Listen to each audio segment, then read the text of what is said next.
People are obsessed by my likeness more than I am, if you see what I mean.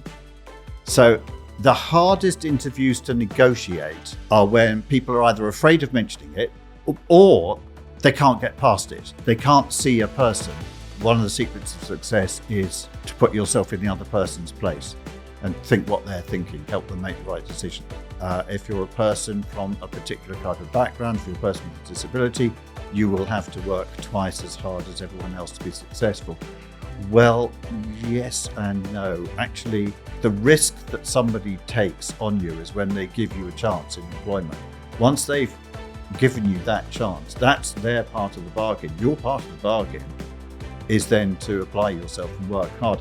It's like, don't just think this is all about getting the opportunity. It's actually about what you do with the opportunity when you get it. Some other people, some musical instruments, some microphones, and a great idea still appears to be the dominant musical form. I would predict that there'll be loads of AI and then everyone will get bored with it. Welcome to our In Conversation With series, where we interview some of the most exciting figures in business today and ask them how they really did it. On today's episode, Joe is sitting down with Rob and Millar. Super excited to have you here today. I just want to kick off with a big question to start off with. So you've had a very illustrious career in the record making business, 150 gold, silver and platinum discs, 400 million sales worldwide, and 44 number one hits. If you told that to 18-year-old Robin, what do you think he'd think? That's the intention. So you always knew you were destined for success. My dad, we lived in Tottenham. My dad bought a guitar off a bloke whose son was a sort of late 50s, early 60s rock and roll singer called Heinz Bird. He had bleached blonde hair. I had blonde hair. My dad bought a guitar for £5, and it was an old guitar of Heinz, and there was a picture of Heinz posing, adopting a pose with a kind of skinny tie and a sort of beatnik jacket and his white hair and this guitar. And I knew he'd been on TV. I must have been 11, I think. And I could see well when I was 11 years old. Well, pretty well. And I used to stand in front of the mirror like everyone, with this guitar and with the picture of him pinned up on the corner, mimicking the pose, with the sort of mirror framing me. So like, this is Robin on TV.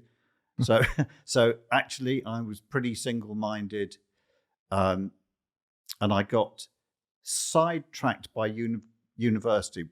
Probably worth dwelling on a couple of minutes at some point, Joe, because when I say sidetracked, I mean it was something that other people other than me thought I ought to do. And I then did it, and I then made a sideward step and became an apprentice to learn about music and music craft, because I was beginning to refine what I wanted to do. But I don't regret going to university. So I'm a bit of a paradox, really, is that I do think university can be a terrible decision pushed by parents, by schools in particular, on people when there is something much better they could be doing with their time. However, having gone into it and come out the end with a law degree, it may be the law degree that 10 years down the line gave me the confidence to start my own business. That's really interesting. So if we wind back to the beginning, so you said the first interest in music was almost like that adolescent fantasy of being a rock star. If we cast our mind just slightly before then, what was your upbringing like? Were you sort of one of those children who was always daydreaming about what you could be? Did you have a solid set of ambitions? Like, what was it like growing up? I was bullied at school for having big, thick glasses, and I'd be tripped over and I'd get into a lot of fights. My dad was Irish. My mum was from the West Indies, and we lived in Tottenham. My mum was a nurse, and I spent a lot of time in hospital wards with her. She was a geriatric nurse looking after old people. I learned a lot from that experience. Every Christmas, every Easter, I could see how upset my mum was when somebody died, so it didn't dull her compassion. We did a lot of sort of neighbourly sort of care in the community, but I was bullied a lot, and I used to take all my animals to bed. I was very insecure. There are aspects of my upbringing that you would describe as bad treatment, really, by adults. So I put myself into the world of DC Comics and Marvel Comics and anything else, Beano book, any fantasies, cartoons, hyper reality. I wanted to be a superhero. I would sort of dress up in just my sister's clothes and things, tights and things to sort of mimic things, jump off my bunk bed. I wanted to be anything other than the reality that was me, really.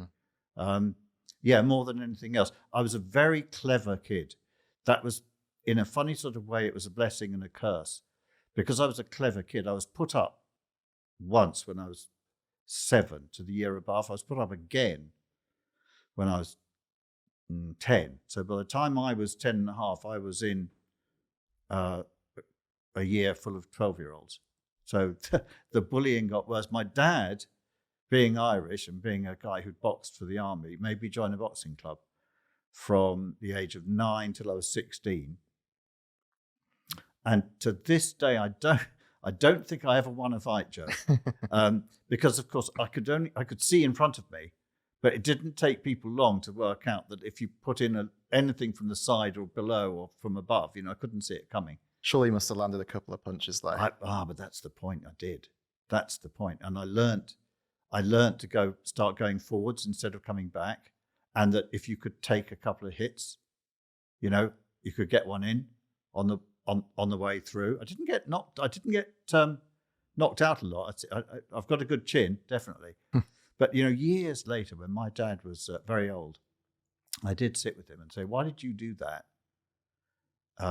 And he said, "Well, it's a sort of Irish thing, that you don't pick a fight, but you always respond when someone comes at you."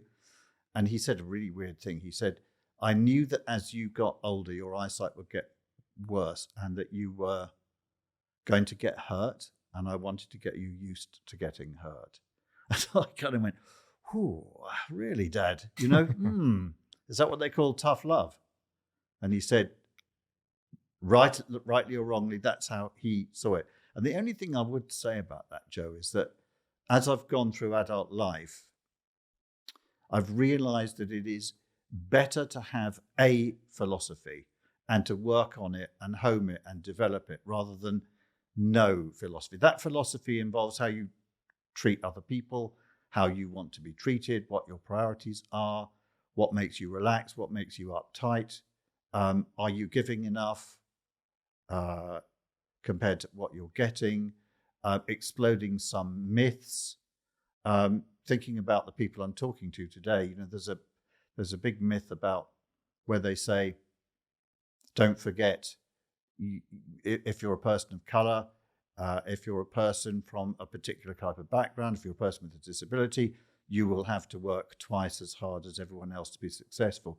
Well, yes and no. Actually, the risk that somebody takes on you is when they give you a chance in employment.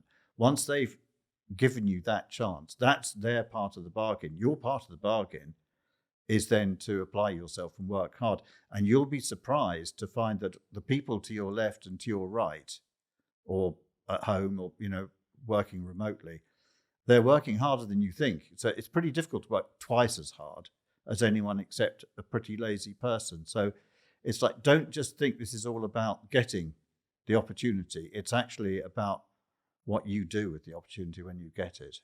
That's really interesting. And when you sort of look back on your upbringing now, do you sort of look back on it with sort of a degree of like appreciation in terms of, there's obviously huge trauma there in terms of the bullying you spoke about, but also a huge sense of resilience that was built through responding to the bullying, the boxing Huge that you were doing?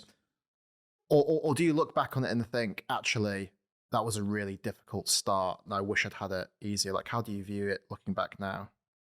Importantly, I think it's important to only look back if you can smile. And so I think, for better or for worse, what I am now is a result of what I've been through, and I'm pretty happy with how I am now. So in the end, I have to look at it and say, plus and minuses. We've all got plus and minuses.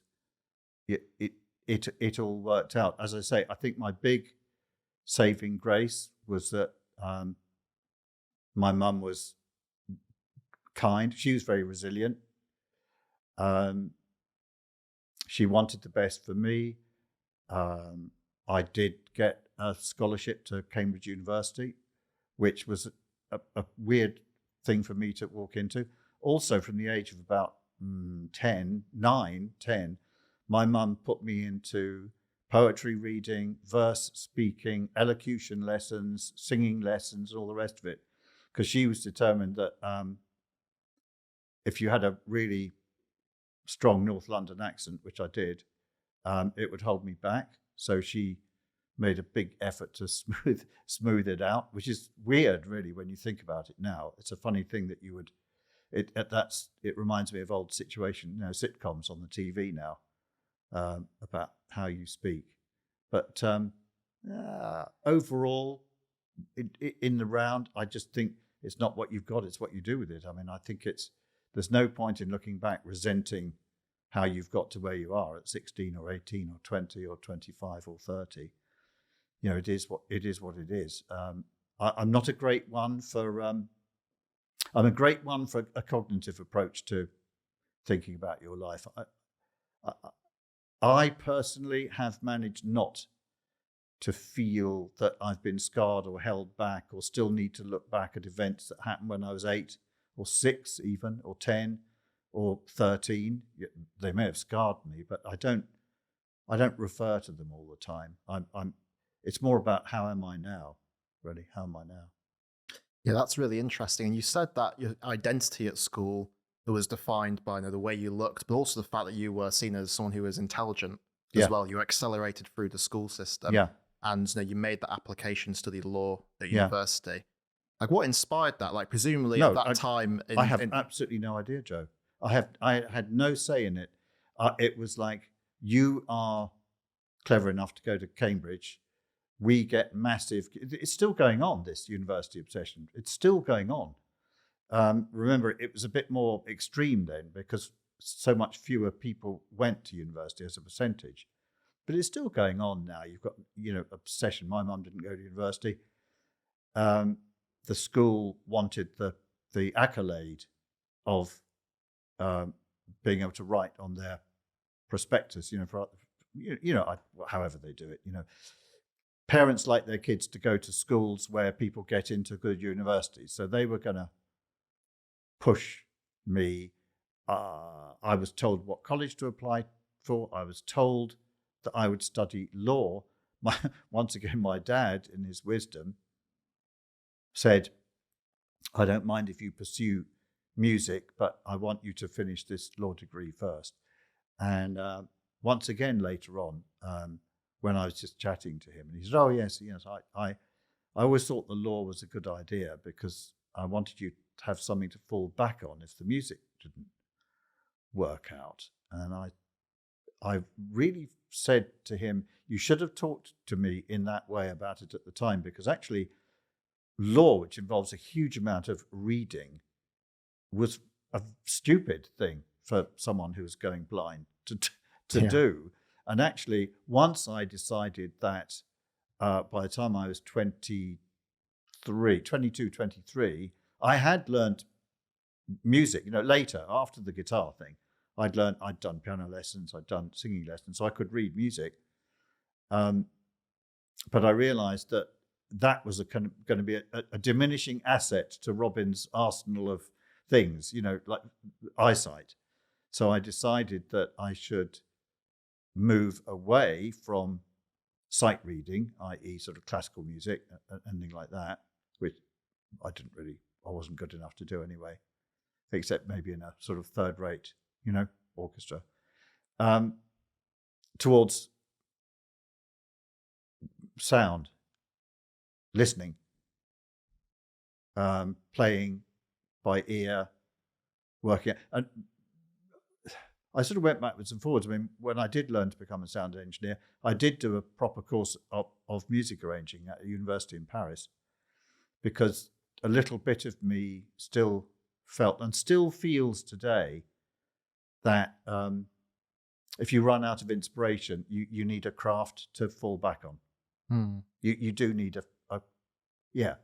and particularly in what I eventually became, which was a record producer, which I went through the musician route and then the audio engineering route.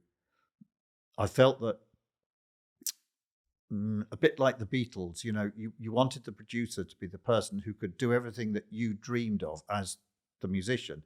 Hey, we'd like what's this? And someone play them some classical music and say, that's a string quartet. Oh, good. Can you come up with a string quartet sound for us? Or a trumpet, what's that? Well, that's a piccolo trumpet. Oh, right. Beatles, Penny Lane, I'd like a piccolo trumpet. And the producer, George Martin, knew what that was, knew what register it played in. I felt that with my grounding as a musician and then a studio musician and then training as an audio engineer and then going on an arranging course, I was able to fall back on a lot of actual good, hard, solid craft, rather than the vision of a record producer, I think, which is sort of wearing a caftan and, beads and waving his arms around and smoking dope. Yeah. And hoping to inspire everybody. By the way, I think that can work, but I think if everyone thinks that the Real Madrid manager, Carlo Ancelotti, always never seems ruffled, always seems very relaxed. The team always just say, oh, well, he's all about just bigging us up and all the rest of it. Don't you believe that he doesn't know how to set up a team to play a particular way, against a particular opponent, and has got systems and things absolutely in place? Of course he has. Wouldn't keep the job for 5 minutes otherwise. Yeah, I read his book actually a couple of years ago about his approach to sort of leadership. I think he refers to it as like silent leadership, and it's all about being highly adaptable to the people around you and then learning how what motivates them.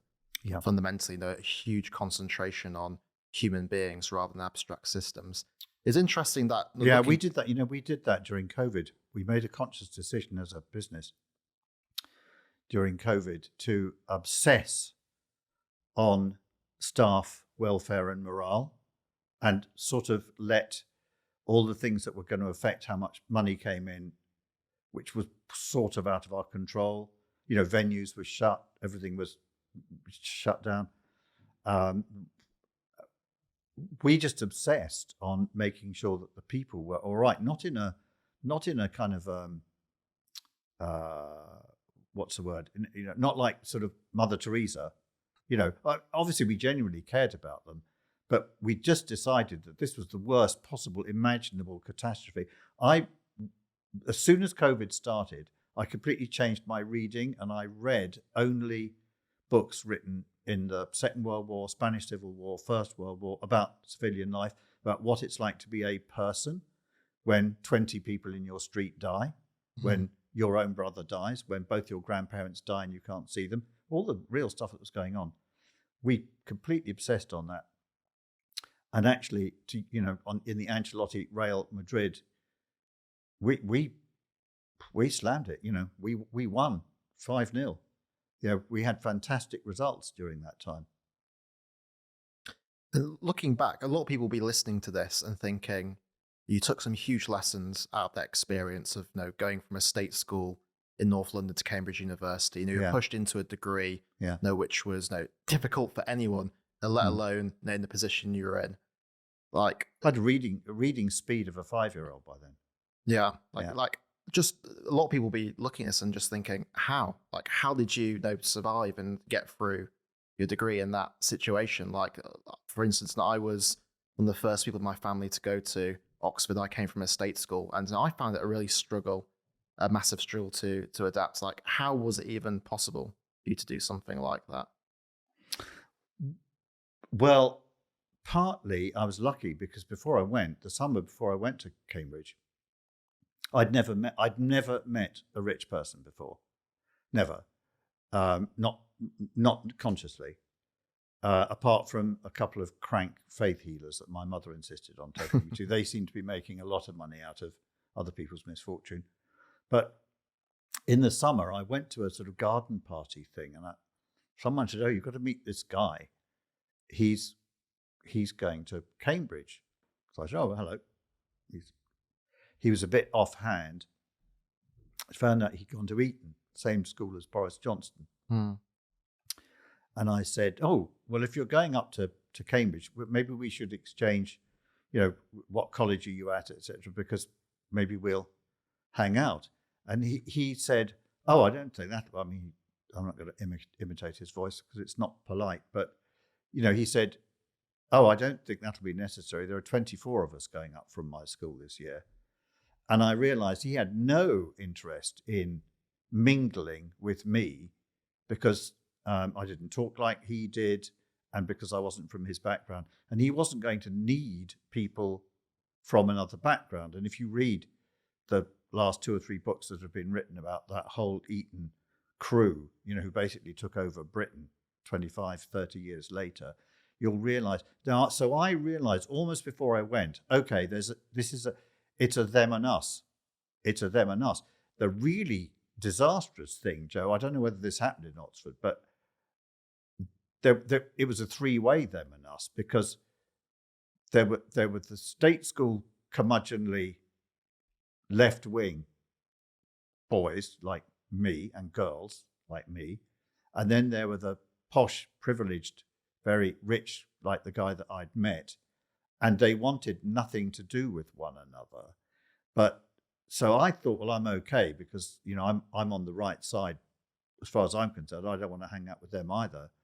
But then there was a resentment from the people who lived in Cambridge to anyone who went to the university at all. And at the time, we had to go into the dining hall, and because I'd got a scholarship, I got 60 quid a term, which was great, but I had to read Grace in the evening meal, wear a gown, and take. So I had to turn up, not every night, obviously. I had to take my turn. So it would have been every 12 days. And the people who waited at table on these nasty little 18, 19-year-old Cambridge, as they saw it, privileged, snotty kids, were local townies who would just take the soup and just pour it all over you. "Oh, sorry, sir." They always called you sir, as they were kind of, or pulling your chair out from under you. So I realized that this was much more complex than I thought, that there was real difference between rich people and not so rich people, but there was perceived difference that you had to negotiate as well. Slightly harking back to a chat we had just before we started, Joe, which is that, you have to negotiate other people's perceptions of you. So if you'd asked that guy who poured soup all over me, "Why did you pour soup over that guy?" Well, because he's a posh bloke, isn't he? He's a posh bloke, Cambridge. He's a knob. He doesn't need any help. He'll never have to work, will he? Right? He'll just get loads of money from his mum and dad, won't he? So there you are. And anyone who's grown up in an area where, for instance, the police will habitually be in your face a lot more than other people would have experienced, that's their perception of you. A friend of mine, Tyrone, was picked up, I remember this a while back, and he was put in the back of a police car. And this guy said, "I know you've done something. I just don't know what it is yet, but I know you've done something." And that was based on his dreadlocks.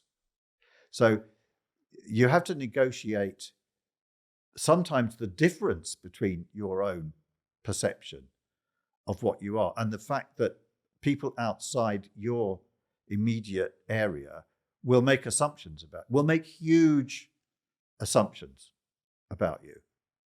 All sorts of examples. You'll find kids. You'll find a black kid of 13 from Camden who's got grade 8 piano and is about to get a scholarship to the Royal Academy of Music. He'll be stopped on the street corner, exactly the same as any other 12-year-old black kid in Camden, right? With all sorts of assumptions being made about you. So it's very good to not walk into a room where you're getting an opportunity and think, this is all about me. This is all about me. This is about how I'm going to act. Just try and do a bit of research before you go in. Try and research, if you can, the individual, if not the organization, the company. Listen very carefully to what they're saying to you, how they're looking at you. Be yourself, but think what you want to get out of the meeting. Sometimes I think it seems an old-fashioned thing to say to somebody, but I will sometimes say to people, this is an opportunity for you. Why don't you confront them with your ideas rather than your hair or your waistcoat or your, sweatshirt or your, whatever it is. Yeah. An extreme example would be, you want to go in, you want to go somewhere where you want to get something out of what you're going into. And if I'm with you 10 minutes before you walk in the door, I will go, it's your choice, but I reckon if you go in that T-shirt with Bob Marley smoking a reefer, sticking the middle finger up in the middle of the T-shirt, you're going to have a much harder job getting what you want out of this. Now, if you feel so strongly that if this is really a place that's going to accept you, it's going to accept you like that, then positively go and wear that T-shirt and think, I'm just going to try them out. I'm going to see if they can see through this, because if they can't, I don't want anything to do with them. That's fine, but think about it. Think, what do I want out of this, and who do I have to get comfortable with me to give me this chance? Yeah, I think it's one of the most difficult parts about being socially mobile, that your identity is constantly in flux. Like as you said, from your point of view, you were coming from a state school in North London, they're going to Cambridge, and you were kind of one of the outsiders in a very advantaged, affluent environment, and yet the locals saw you as someone who was posh. And I had a similar dynamic as well, where I was coming from a sort of post-industrial town in West Yorkshire, from a state school to Oxford, and yet when I went there, all my friends from back home started regarding me as posh. My accent changed slightly. That's right. And maybe my interests morphed. My network changed. Yeah. So I think it's really difficult, because you almost get trapped between imposter syndrome on the one side, and you don't feel fully comfortable in new surroundings, but you also lose a little bit of yourself on the journey as well. Yeah. So your identity and sense of belonging is put into question. And as you said, when it comes to actually, projecting yourself to others, like you do need some sense of people use the awful phrase personal brands nowadays, but you have to have an identity you're willing to project. And I think for a lot of socially mobile people, that's pretty difficult because of the nature of the journey that they go on. Right? Listening to you talking there, I'm just thinking about the fact that it took me a while. It took me a while to realize that I'd lived in this fantasy world when I was young, either being a superhero or, Superman or Green Lantern or Heinz the rock star or, member of the Beatles, whatever it was, to being truthful. I lied a lot when I was a kid. I lied to get out of jams. I lied to, make myself feel more important. I only just stopped doing that pretty much when I went to university, when I went to Cambridge. I lied about a lot of stuff when I was young. Why did you stop? Was that because you thought you couldn't get away with it anymore, or a particular reason? I think I developed I developed a chip on my shoulder, if you like. So I became sort of arrogant instead. Not arrogant in a, arrogantly, defiantly myself, if you see what I mean. I sort of went the whole hog. It was a funny time because in the 2 or 3 years before I'd gone to Cambridge had become very well known for students making a lot of riots and unrest and burning down hotels and stuff like that. And the people that ran Cambridge had ran really scared. And so in my opinion, this was borne out later by talking to people who worked there when I was there, when I was much older. They said that they deliberately chose a pretty grey lot of students for 2 or 3 years, to just give the place a chance to calm down. So I think I did feel that they were surprisingly dull lot, and that being me was interesting, and actually being the real authentic me, was interesting. And I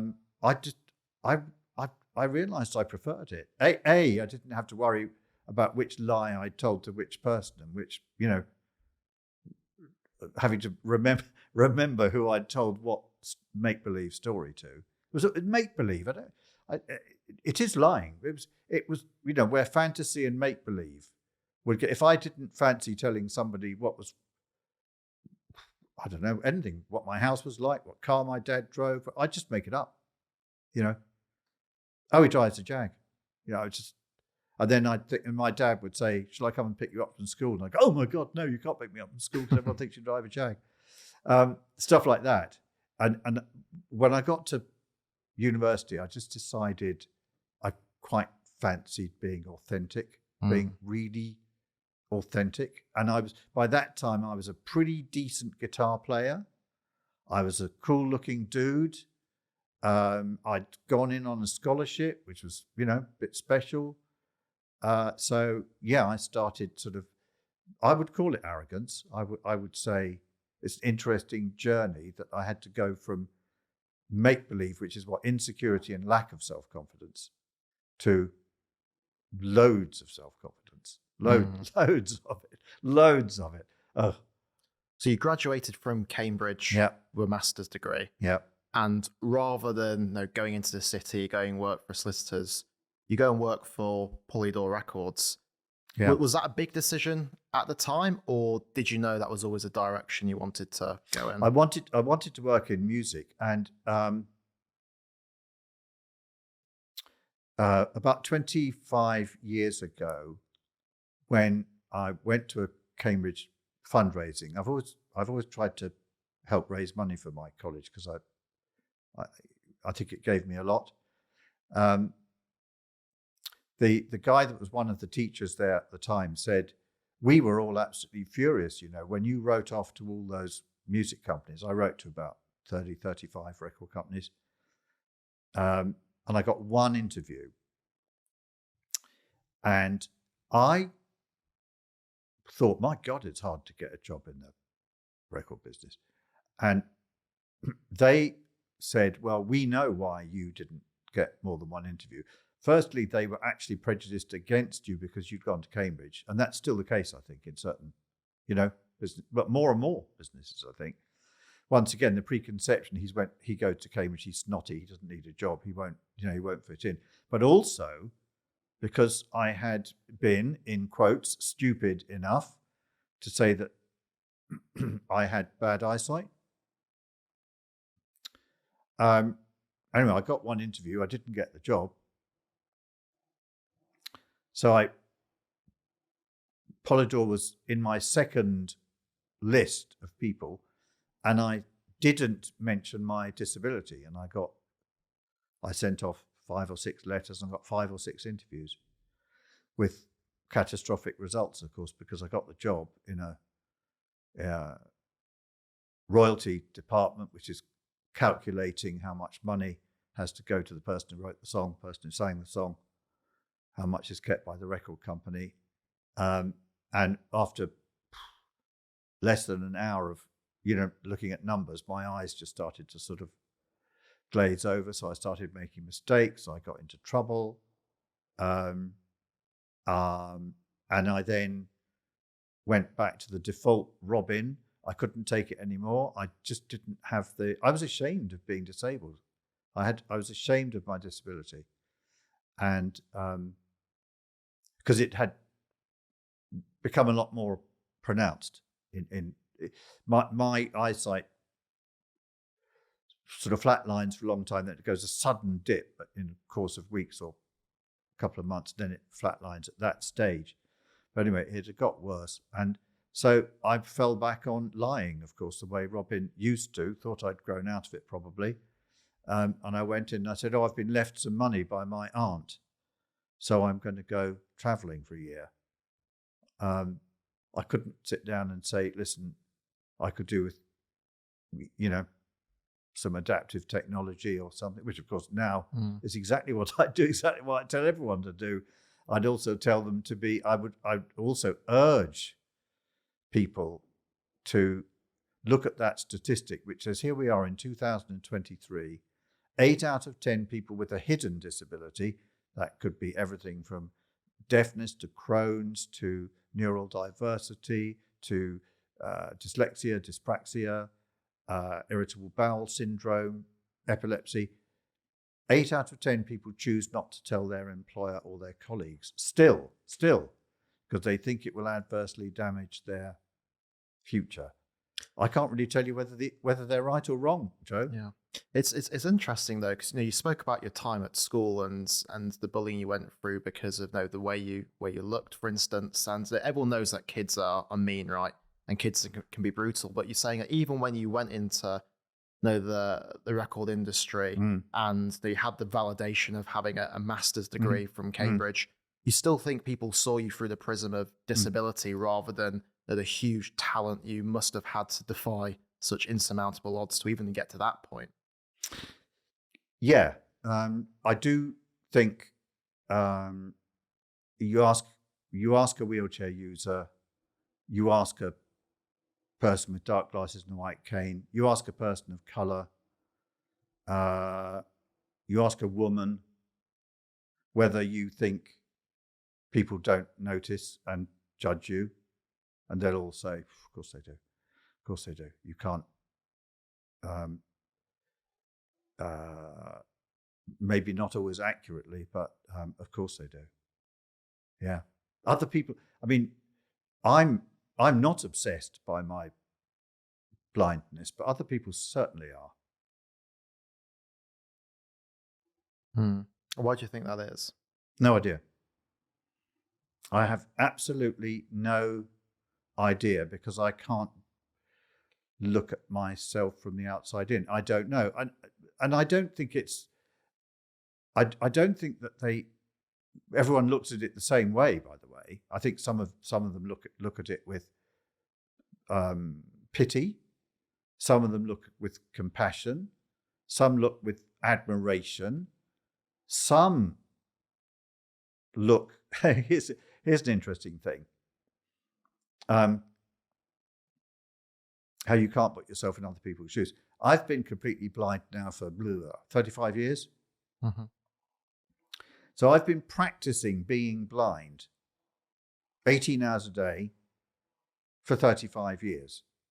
So you imagine if you practiced the piano for 18 hours a day for 35 years, and you compare that with someone who has just walked up to a piano never having seen one before and sat down. It's like someone who's talking to me about blindness. They're imagining suddenly putting the bag over their head and saying, "Go on then, get on with your life." I'm as good at it as a concert pianist is, at playing the piano. I'm so much better, different, more tuned in. I've spent so much more time listening and thinking about listening. Spatial awareness, listening to people's voices. I can tell people's body language just by sitting opposite them. I don't even know how particularly. My wife will tell you, I've got a studio at one end. We live in an apartment building. I've got a studio at one end of it. We've got an apartment at the other end of it. And there's about a 40-meter corridor. And she often sort of opens the door and says, "Hi, I'll see you later." And she said, I still don't know, Robin, how you just saunter straight down the middle of that corridor, just straight down the middle, not even, 10 centimeters to the left or right, without using a cane. And I just go, it's like a bat or it's creatures, we adapt, don't we? So I'm a creature who's adapted, Joe. Yeah. And like, you had the bad experience right at the start of your career. How do you go from that to #1 records? Like, what does the journey look like after that point? Well, here's a little bit of potted. I said to you earlier, I think it's important to have a philosophy rather than no philosophy. And I do believe that you make your own luck. And I do believe in something called serendipity, which means good luck that comes from your own clever actions. So in other words, you're not going to get much good luck if you just sit in your room and mope. When I left the job at Polydor without lots of money from my auntie, I got a record deal as an artist with Atlantic Records. I made a record, but what I became obsessed with was the fact that I'd been on a couple of European tours. I'd fallen off a stage. I'd found the whole thing extremely trying. I was still getting used to not being able to see where I was going properly. That was all quite new to me. But in the course of recording the album, I became totally obsessed with the workings of the recording studio, microphones and sound, and how it all worked. I just absolutely loved it. I applied to every recording studio in the UK. I decided that was the moment where I was not going to lie about. I wasn't going to repeat the Polydor experience. So I'd tell everyone that my eyesight was poor and not likely to improve if anything was going the other way. Anyway, I didn't get a job anywhere. So where the serendipity comes in is I thought, right, where shall I try next? So I got my guitar and I got a backpack and I took the ferry and I went to France. I went to Paris, and first day I'm in Paris and I'm thinking, what do I do now? Went to the underground, went to the metro with my guitar and started playing and singing. About an hour in, an American guy came up and said, "Hey, I'm a sax player. You're pretty good. I've got a session in the studio this evening. Do you want to come and play the guitar? I don't know how much it pays." Now, there's an interesting thing. I've never, ever since that time, ever asked how much it pays. It's do I want to do this job? If I want to do the job, I want to do the job. If I don't want to do the job, there's no amount of money will make me. And I've stuck to that all the time. So I went with him, and it was a studio in a beautiful, big, old French chateau, big French country house. And the studio owner was there. The session went well. It must have been 10 or 11 at night. Being French, of course, very civilized. They had some bottles of wine and some cheese and stuff to eat. I found myself talking to the guy, the owner. He said, "I can tell you're fascinated by what's going on in the studio." I said, "Yeah, I loved it. In fact, I applied for jobs in every studio in London. I couldn't get one." And he said, "Do you mind? Do you want to learn?" And I said, "I want to learn." He said, "Well, do you know what an apprentice is?" And I said, "Well, yeah, it's someone who works in a factory." And he said, "Well, not here it isn't. It's someone who learns how to become a sound engineer." And I said, "Okay, two problems." He said, "Okay, what's the first problem?" And I said, "Well, the first problem is that my eyesight isn't." I took a deep breath, and I bet you I was beetroot coloured.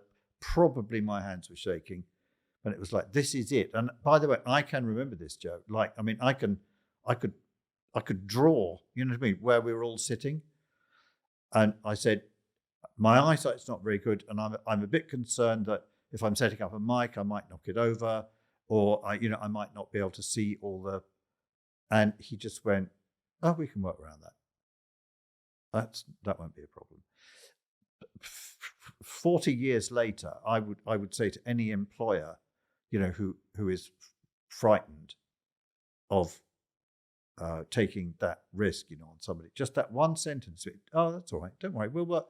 No, so he said, we'll work around that. That didn't mean it doesn't matter. He wasn't sort of saying, we'll pretend you can see, right? We'll work round that. In other words, we will adapt. We will adapt so that you can do your best. That conversation lasted 17 seconds. He said, what's the second problem? I said, I haven't got anywhere to live. And he said, well, you're lucky. This is a residential recording studio. There's a little room in the attic. So that's what I mean by serendipity. I mean, if I hadn't, having been turned down by every studio in London, if I hadn't said, I'll try somewhere else then, Paris, gone to Paris, decided I needed to earn some money for supper, I'd better go and play the guitar. The guy comes along, says, would you like to come to the studio? I go, yes, I would. I went out there. I was interested and keen and, hopefully a nice guy to get on with. And the studio owner happened to be there, and he happened to say, well, you could come and work here. And I said, yes. That was my stroke of serendipity. That was the beginning of the whole thing, because the studio I worked at, called Le Chateau, became, in the 3 years I was there, just about the most fashionable place actually in the era of TikTok. I think people have heard of so much more variety of music than I did when I was younger. But when I was there, Fleetwood Mac made an album, Elton John made 2 albums, David Bowie made 1.5 albums, hugely big, successful movie called Saturday Night Fever, John Travolta was recorded there. The Grateful Dead recorded there, who I would go on to work with in 1997. So 20 something years later, they actually contacted me because of my reputation by then. So they were revisiting all their old recordings. They'd been around since the 60s. And it's yet another Robin Millar falling down the stairs on arrival story. And I ended up in a hospital in Los Angeles, and the band. So my first meeting with the band was a lovely basket of fruit that they'd sent to my hospital bed. Anyway, I turned up 2 days later, and it was the drummer who kind of went, have we met? Your fate, there's something. And I said, yeah, we met. And he said, you were the guy that made great coffee. He said, so you turned around, he said, Carol Robbins arrived. He said, oh, great. Yeah, we've heard so much about you. He said, I don't care if he can't engineer his way out of a paper bag. This kid makes great coffee. So he remembered, so you make yourself unforgettable. That's another important thing, I think. Make yourself unforgettable. So the key to success is good coffee. That's the moral of the story. And in the end, it does all come down to, it does come down to good coffee. Yeah. So after that sort of serendipitous, almost sliding door moment, next 6 years of your career, you spend in Paris, right? Working music studios, playing in bands, and then the kind of lift-off moment of who needs rock and roll. Like, can you sort of tell them about that? Oh, my first hit. Yeah. Well, once again, I'd been trying to do other things whilst I was working at the studio. Been trying to get I've been writing a musical with a friend based upon the story of Alice Through the Looking Glass, called Alice Through the Jukebox. The various other people got involved. Then it all went pear-shaped. Somebody ran off with all the production money. But one of the guys who'd been involved putting some money in was well connected with French record companies. And he said, that closing song called rock and roll, who needs rock and roll? It's a really great song. Could you record it? And I said, well, yes, but the actual main chorus, rock and roll, who needs rock and roll? It's supposed to be kids. It's supposed to be like 10, 11, 12-year-old kids. So I said, well, go and find the kids. And I said, well, if we want this to be international, I didn't think they should have a French accent. So I came back to the UK. My sister was involved in music. She found this group of kids called the Finchley Children's Music Group. We recorded it, obviously. I recorded it at the Chateau. Everything other than the vocals. Came across, recorded the Finchley Children's Music Group. He took it to Warner Music. And, two things happened, really. Firstly, the singles had an A side and a B side. It was the A side was the one that was supposed to be the radio record and supposed to be the hit, and the B side was just to fill up the B side of a piece of vinyl. The B side was an instrumental version with me playing bottleneck slide guitar, playing the main tune on a bottleneck guitar, and so the single came out, started to do pretty well, and then exactly at that moment, the French version of the big weekly Top of the Pops program picked the B-side as its signature tune. And this was like 10.5, 11 million people watched this program every week and heard this track once at the beginning, once at the end. And of course it went crazy. The most unlikely source, really. But at the same time, I was also recording and starting to produce young punk and new wave bands because, it was end of the 70s and punk and new wave was breaking. In fact, I think it broke big in France even before it broke in the UK. And because I was the nearest to their age, and they thought Robin won't mind doing what they call the graveyard shift, the nighttime shift. So, well, here we are talking about you live and learn. They realized that they had these big recording studios that bands couldn't afford to use, that they could let bands record during the times when paying clients weren't there, like moonlighting in a hotel room, and take a share in any profits that they made. So I produced these records. It was 4 a.m. It was only me in the studio with them. The tape box had a little thing in the corner which said producer, which I'd always had to fill in for these famous producers during my paid sessions. I wrote my name. So producer Robin Millar. So these punk and new wave singles started coming out. They were being sold 12 inches. And they started doing well. Then obviously the record companies want to sign up these bands because they're very hip. And my name's on it. So then record companies start ringing the studio saying, can we get Robin to produce, a band that we've actually signed, which of course means that you're then producing something. This is, in my world, I learned this. I learned all this, whilst just making tea, running around, plugging in microphones, beginning to learn how to engineer, watching it all happen. You've got to pick the acts that the record company are going to put money behind, because it doesn't matter how good the record is. If there's no money behind it, it won't sell. So I started, being successful, but I got married to an American who was working in London, and I was commuting. I'd met her, met her on the road, actually, as a musician. So I thought, well, I better come back to London. I came back to London. We met up with some people and we started a Ferrari rental company called Rent a Ferrari. And it lasted about a year. It did really well. We had 6 cars.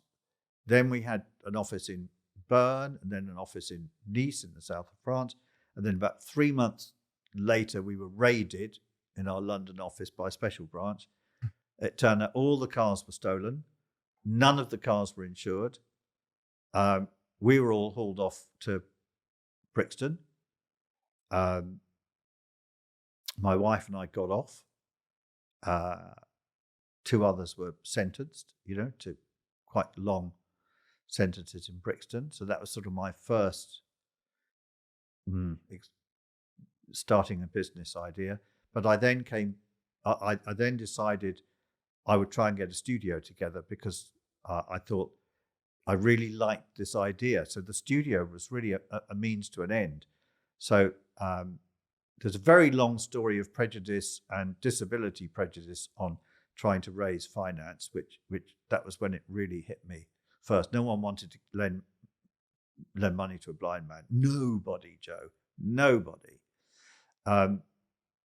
Eventually, one person did, a bit like the guy in Paris who just said, yeah, sounds like a good idea. Count me in. I'll put the money up.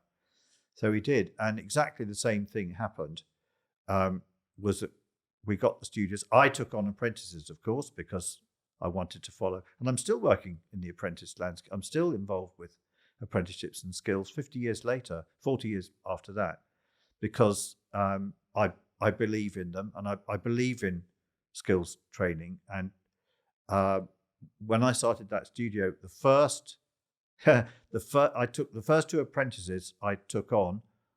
One was a university graduate from an independent private school, posh boy, and the other one had just been released from Feltham young offenders, so completely opposite ends. But I hired them on merit.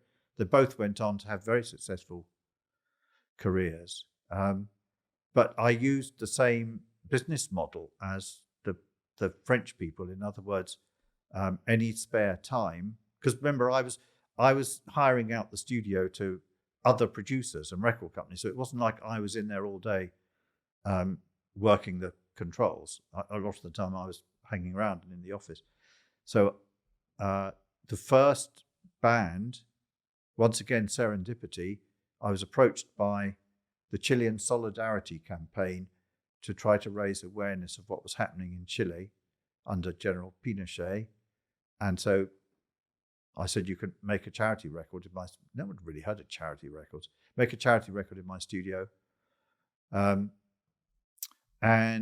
I put the word out for any musicians who can play Latin jazz, obviously because it was for Chile, please come to my studio. About 30 people turned up. The following afternoon, I got a call from a manager saying, two members of a band I manage came to your studio. They had a great time. They thought you were really good. They thought the way you corralled 30 people into shape was great. Can I come and play you some music? And that band was Sade, who went on to become absolutely enormously successful globally. And so I met them. I liked them. I liked the music. I went into the studio with them. And this is where I said to you earlier that although what on earth was I doing getting a law degree, I'll tell you one thing that happened was I immediately rang up a friend of mine who just left Harbottle and Lewis, big law firm, to set up on his own. So I was his second music. Elton John, he'd set up because Elton John had taken a shine to him. So why don't you set up your own company? I was his second client. I said, what do I do? What do I do? And he said, you need to get them to sign a piece of paper giving you a share in whatever money comes out of these recordings. I said, great. So I went through it with him quickly. He sent me, we used to have these things called faxes where a machine spilled out a rather greasy looking piece of paper that had come straight from the lawyer's office. So I plonked it in front of the band and said, okay, I hope you think this is fair. I'm paying for the studio time. I'm producing. And more to the point, which my friend Andrew told me, if you're paying for the sessions, Robin, you own those records. You own them. The band doesn't own them. You own them.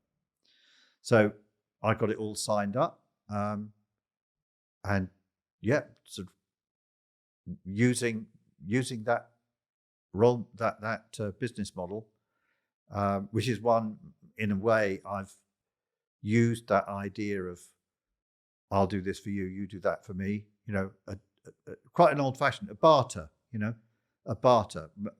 I'm much more comfortable with business arrangements or working arrangements where you say, we're all going to have a go. If it's successful, there's enough money for all of us. if there's not enough money. Do you know it's one of the reasons I never wanted to become a lawyer, Joe, is because a lawyer will charge you £750 an hour, whether you've got a pot to urinate in or not. And I don't like that. I don't like that. They'll do a certain amount of work for nothing out of the goodness of their hearts. But it's not really a fair trade. It's not a fair trade. I would have been the sort of lawyer who'd said, look, what do they call them? Ambulance chasers, don't they? Where no win, no fee, sort of thing. Yeah. And then if we win, I take a slice. I would have been that. And I think aren't they considered the worst sort of lawyers, Joe? I think, aren't they? So it's quite interesting, sort of hearing sort of your exponential career growth, because it's almost like someone took a chance on you, and then you started taking a chance on other people, and from that you get the most unbelievable snowball effect where out of a charity records, it then that turns into working with Sade. Like, looking forward in your career after that point, like, was there a point where you thought, I've made it? Or did you always feel like you were on an upward trajectory and you hadn't reached the top yet? Each little milestone, I get as excited as I would have done at, 11 years old, winning a running race. I've never lost that excitement. The things that have, my first number one, my first gold record, my first Brit Award, my first Grammy, my CBE, even as recently as this January, getting a knighthood.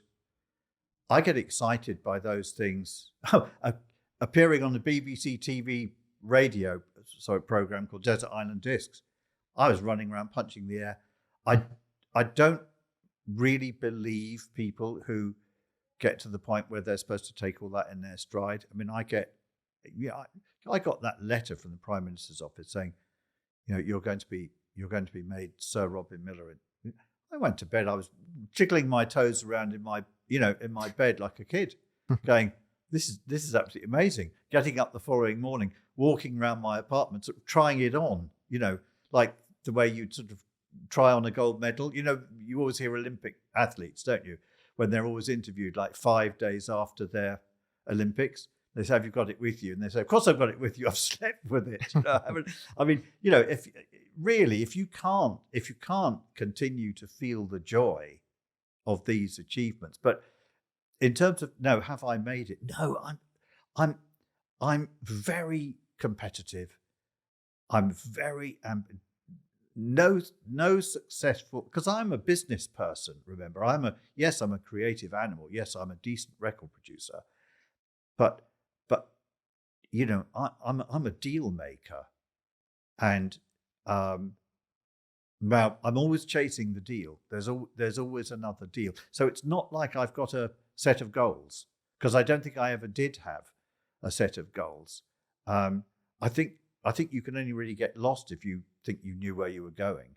I'm just sort of walking along this path, and then other paths will appear to the left and appear to the right, and I'll kind of make a judgment, and I'll follow on in that particular path. But if I meet a zebra, I'll immediately want to sit down with him and do a deal. Where there's something in it for the zebra and there's something in it for me. So even at this point, you still want more. The motivation never wins. You always want to be on to the next thing. But there must be moments you look back on, though, with particular pride. Like, I'm sure, I know it's almost gone viral again on TikTok, but Diamond Life, for instance, now in the UK charts for, I think, 99 weeks. Like, what are some of the moments you look back on and you think, no, that is something amazing that I did. No, I'm really, really proud of that. I am proud, but I'm also, if I could think of any record that I would have not just been involved in, but I think everybody knows I kind of created the whole sound, did the whole music arrangement. Band had never been in a studio before. So, I basically designed as well as recorded the whole thing. It's such a cool record. There isn't another record that I know of from the UK from the 1980s that still, whatever, whether I'm in South America, Russia, Japan, Africa, that record is revered, and it doesn't seem to have. It's not revered like something in a museum. There's all sorts of records from the 80s that I would say left me astounded at how their brilliance, as one producer to another. Frankie Goes to Hollywood, ABC, but even some of the early Madonna records, but they're period pieces, they're period pieces. So people would be polite, but that record is still cool, and it means that so am I, if you see what I mean. That mantle of the coolness of Diamond Life surrounds me and has walked, and I've had it round my shoulders ever since. It's remarkable. That is the most remarkable thing. But two good pieces of fortune in that story. First of all, Sade, when she was suddenly offered we weren't offered any record deals when we first finished the recordings, but then she was very clever and she got herself on the front cover of a brand new, very fashionable magazine, and we hastily put together a gig. We turned down 600 people at the door, made sure all the newspapers were there to photograph the 600 people turned away at the door, which meant every record company did want to sign. She was very canny. First of all, several of the record companies wanted to send her to America to work with Quincy Jones. And she said, no, I'm quite happily working with Robin. And it was Sony who said, okay, if you want to work with Robin. They didn't offer the most money, but they offered her and me control, because we thought the album was an album that would sell, and that it was a piece of mood music, Joe. And it very important. It was structured that it was about 47 minutes long, 47 minutes long, that you could put. And remember, it was early days of CD, so you didn't have to get up. That's very important to think about. You did not have to get up after 5 songs and flip the record over. So suddenly you could listen to music for the best part of an hour. So that was quite novel at the time. And I didn't want one of the things I didn't like about French music, they called it variety, was that you'd have a pop track, a rock track, a reggae track, a ballad, and actually, we recorded 2 much more up-tempo dance songs. And I think Sade, every bit as much as me, said, let's leave them off the record because they spoil the mood. And I think the shortest track was about 5 minutes long. Radio records were supposed to be, in those days, 3 minutes long. So we would have had a war with a different record company saying, where are the singles? Where are the singles? The intros are too long. You're not getting to the chorus quick enough. We're going to have to cut half the song. Of course, in America, they did, but it sort of didn't matter by then. America chopped up tracks like Smooth Operator into little bits and made shorter versions, but that was out of our control.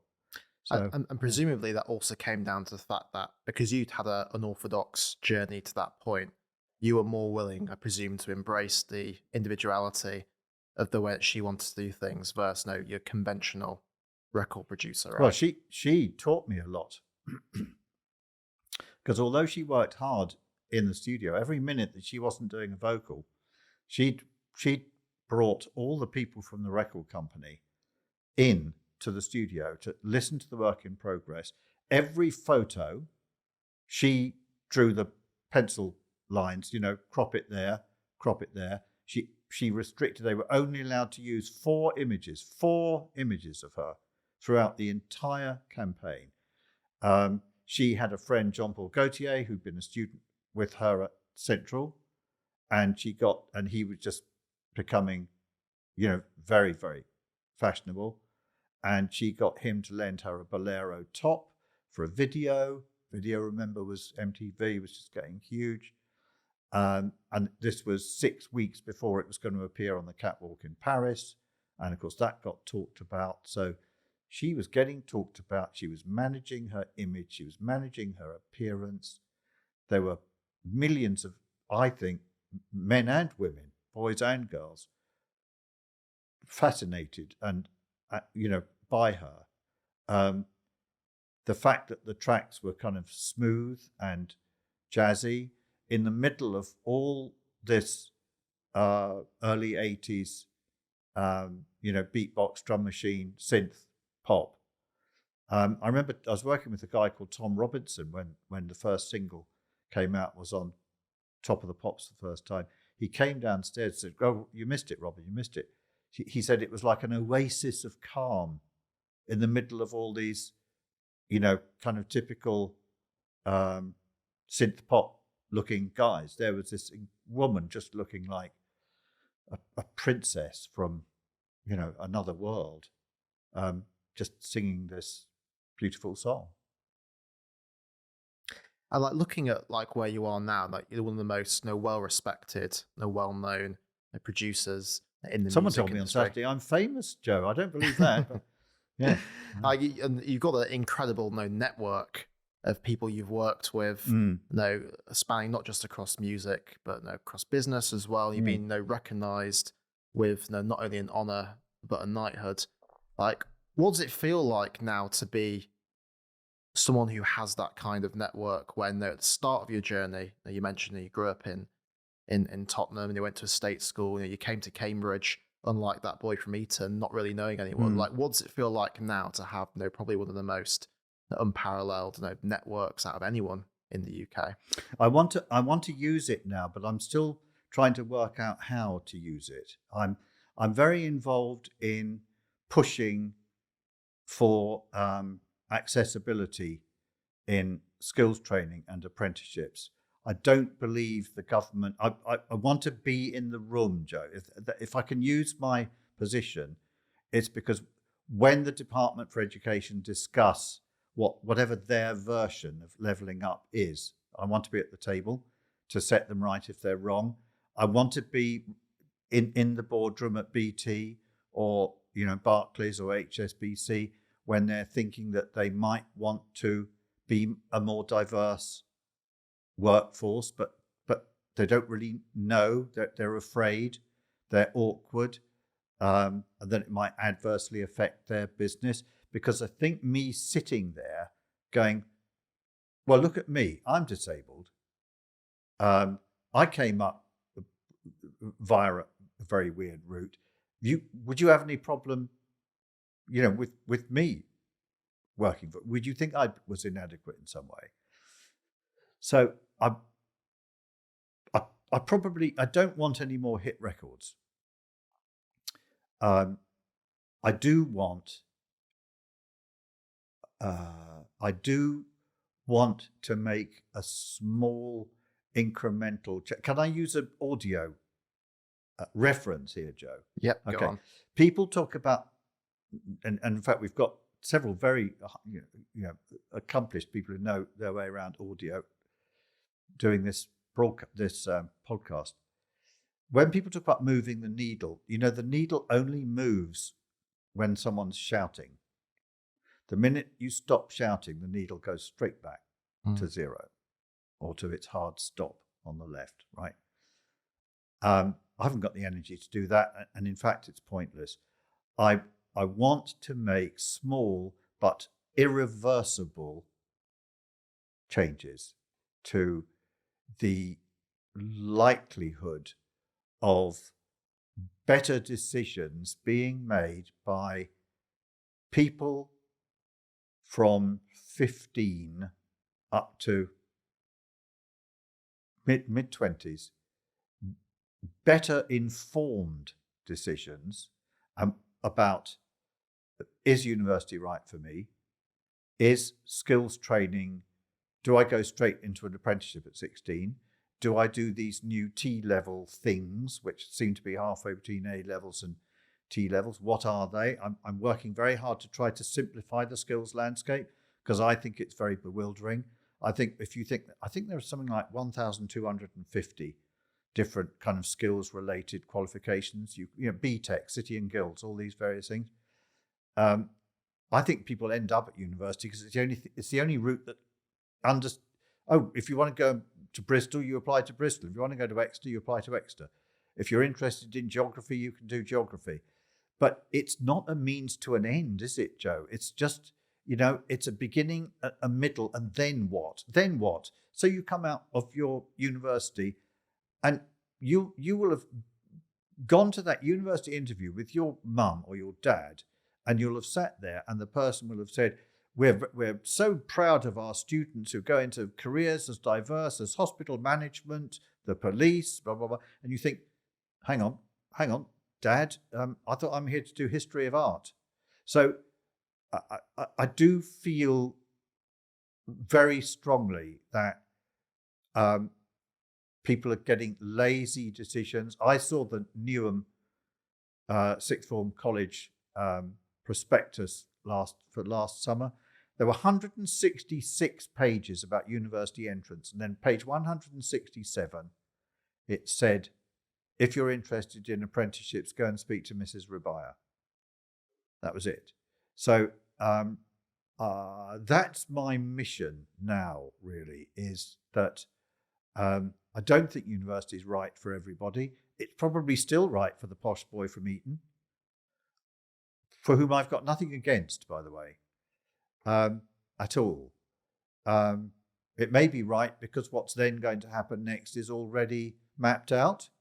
I wouldn't know. It wasn't mapped out for me, but I expect, he probably does have a way into the civil service or into a big insurance firm or law firm or big firm of accountants or whatever it might be.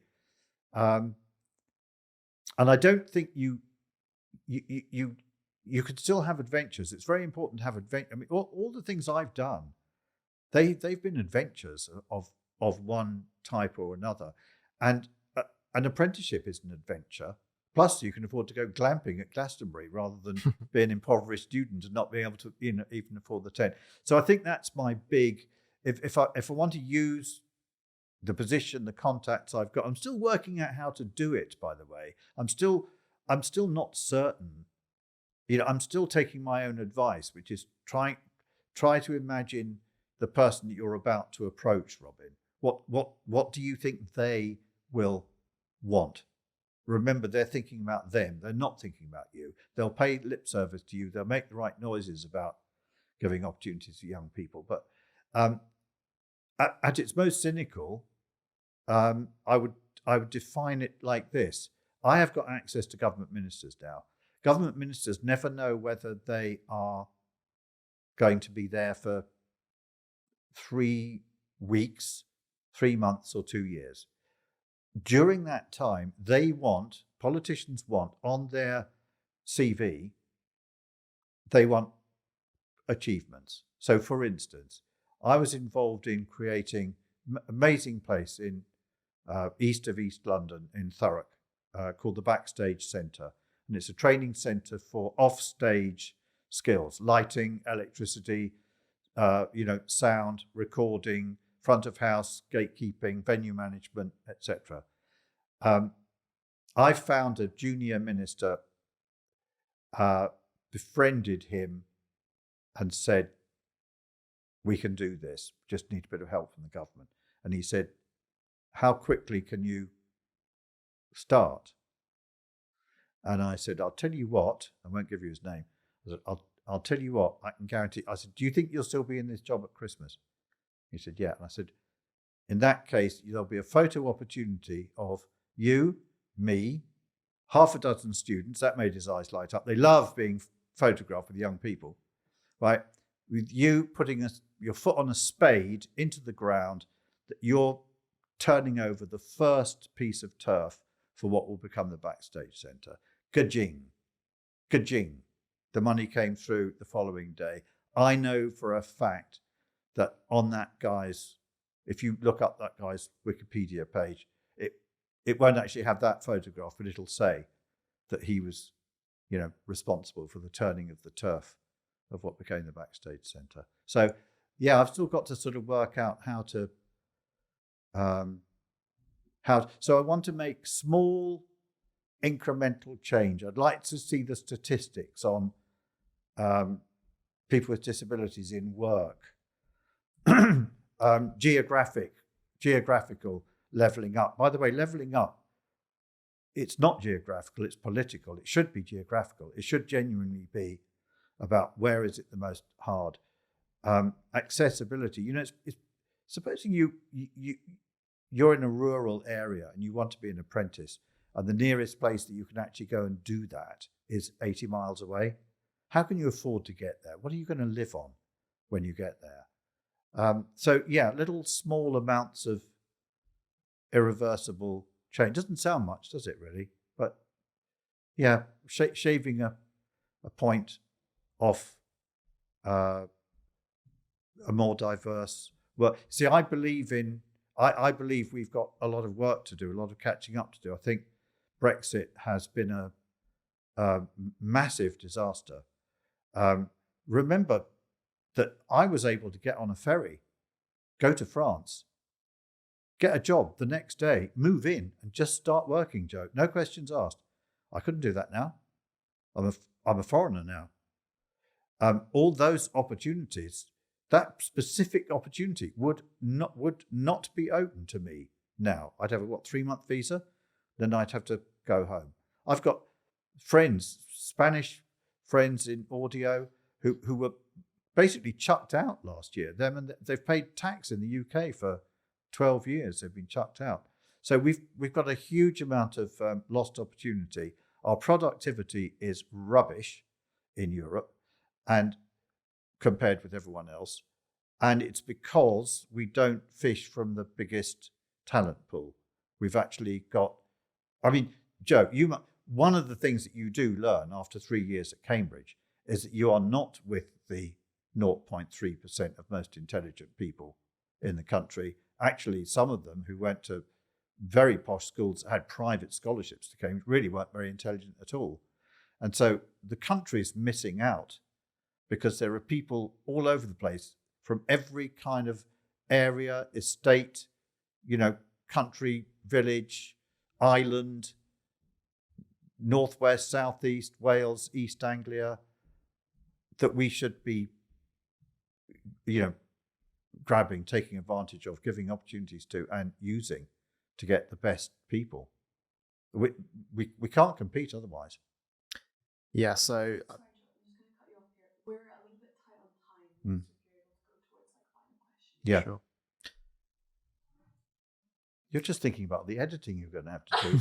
It's ruined your weekend, hasn't it? That's Lorenzo's job, not mine. Sorry, Lorenzo. No worries, it's fine. Okay. So we've spoken a lot about the past and your journey to this point, but looking ahead to the future, you've sort of spoken about the kind of lessons people should learn from your journey and the key skills that young people need to navigate the workplace. What do you see as the most exciting trends at the moment in the music industry? It seems everyone at the moment is getting really excited about artificial intelligence and what that could mean for music. Like, what's your take on that? Okay. I'll try to give you a short answer, Joe. When Edison invented the phonograph in 1887, everyone said that'll be the death of live music. When the radio came along, everyone said that'll be the death of real music. When the television came along, everyone said that'll be the death of music. When the cassette was invented in 1962 and you were able to copy radio programs or your friends' CDs without paying for them, everyone said that'll be the death of the music industry. Going back to technology, when the multi-track recorder came along in the late 1960s, and so musicians didn't have to play everything one off without editing and stopping and dropping in, everyone said, well, that's the end of real musicians and real music. It's now any idiot can go in. When auto-tune came in 1997 with Cher, Believe, massive hit, everyone said, oh, right, now everyone can sing in tune. 1970, go back a bit, Kraftwerk, the first Kraftwerk album, 1970, the vocoder. You didn't even have to be able to sing at all. You just, you had a robot voice. You didn't need to play the drums. You had a drum machine. Technology and progress never goes backwards. It always goes forwards. When Napster came along, the record companies stupidly tried to ban it. Then they tried to put copy protection against it to stop the free distribution of music. And what I would say to anyone who's reading these things, saying they'll now be able to look, they can synthesize John Lennon's voice, they can synthesize Kurt Cobain's voice. Just embrace it. Don't worry about it. See what it can do for you. And by the way, I'll plug one of my own, not my own records, one of my company's own records.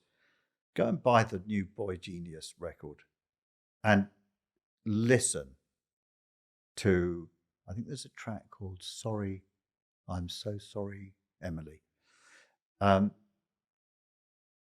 There's nothing that can replace an individual in them. And by the way, try and go and see them live, Boy Genius, if you can get a ticket. They're sold out. There's more and more people going and seeing live acts. Yes, it does include avatars of ABBA, which is fine. It's great. But it's absolutely nothing to worry about. It's also nothing to worry about if AI, there's another parallel threat, isn't there? Oh, they'll do all their A-level essays for them. They'll do all their... Okay, big note, all, right? So it's a level playing field. It's a level playing field. How are you going to stand out? Well, by not letting AI do your exam results, your exam essays, I'd say, by actually, doing something a bit different, by actually, having the research to back it up. How are you going to stand out from the AI people? Well, cultivate your eccentricities.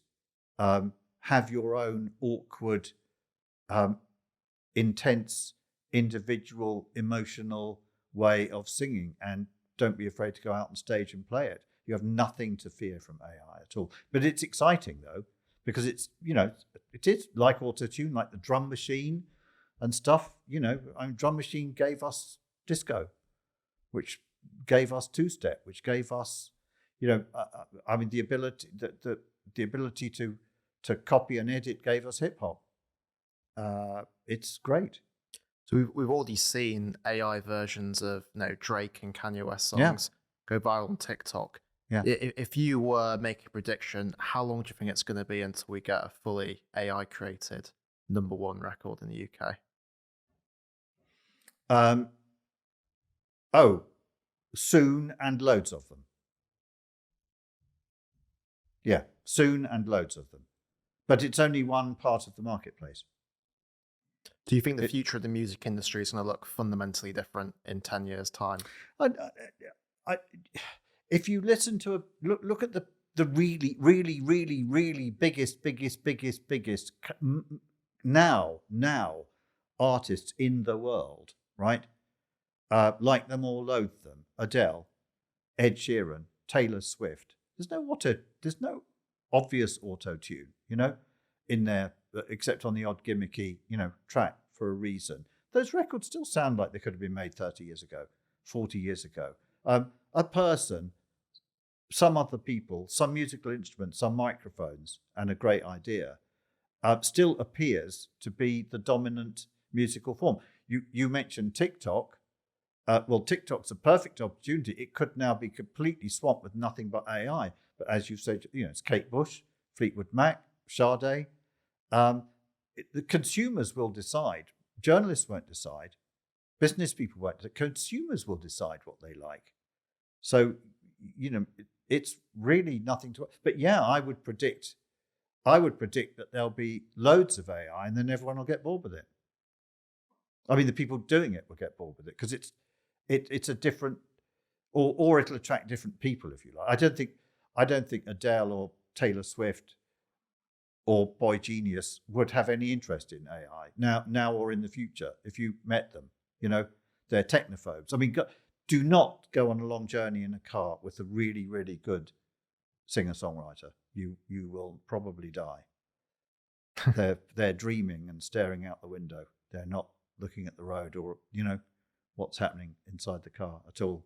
Just to finish off, if you could send one message back to younger self right now, knowing what you know now and speaking to younger self, what would that message be? To thine own self be true. Be honest with yourself. Can't go wrong with that. Robin, thank you very much. Great pleasure, Joe.